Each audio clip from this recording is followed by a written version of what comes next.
Hey, ladies and gentlemen, this is Carmine Sabia for Explain America, and this is not the time to be making these kind of threats. Before we get started, please make sure you like, comment, share, and subscribe. Those little things really help us out, and they help our channel continue to grow. A lot of people blame some of the names that we were called as conservatives.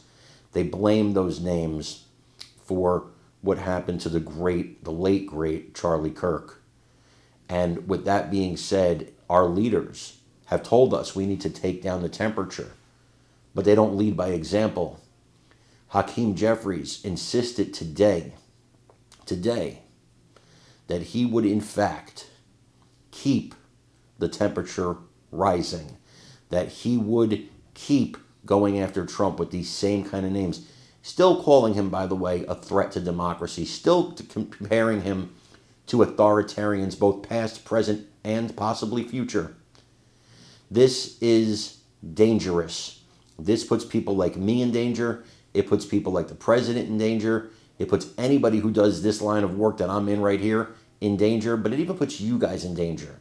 If you walk around wearing your Trump hat, if you walk around wearing anything that's patriotic, they're going to think you're one of us. Maybe even if you just walk around showing you're a Christian, they're going to think you're part of us, and that could make you a target. It's a dangerous time, and Leader Jeffries should know better. And shame on the media, shame on the reporter here for not calling him on it. I want you guys to watch this and let me know what you think in the comments. Doing and says there's nothing to it. On another sensitive legal issue, Leader Jeffries, the U.S. Attorney for the Eastern District of Virginia was pushed out of his job. Several reports saying that was for failing to charge the New York Attorney General, Letitia James, with mortgage fraud. What does that tell you about the independence of the U.S. Justice Department right now? And is there a role for House Democrats here?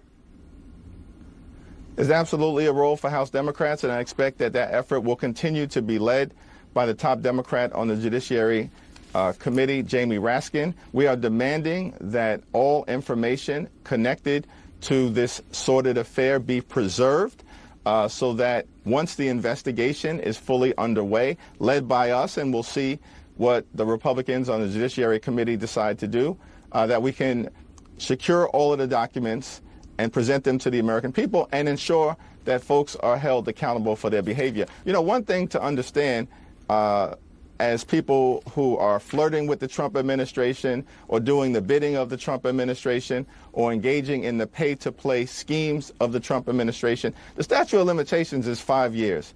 Donald Trump and this toxic administration will be long gone, but there will still be accountability to be had. And that process, of course, begins now, but it will not be complete until perhaps there is an independent Department of Justice, certainly an independent House of Representatives in Democratic hands. The Department of Justice is one of the great institutions in law enforcement in the history of this country, and Donald Trump and these extremists have been destroying its integrity. And we should also blame the conservative justices on the Supreme Court for all of the things that we see happening, because they basically gave this president blanket presidential immunity in a country where the framers of the Constitution said we don't want a king. But they've effectively enabled Donald Trump at times to behave just like a king. And that needs to be revisited as well. The Supreme Court, shame on them for what they've done to this country in unleashing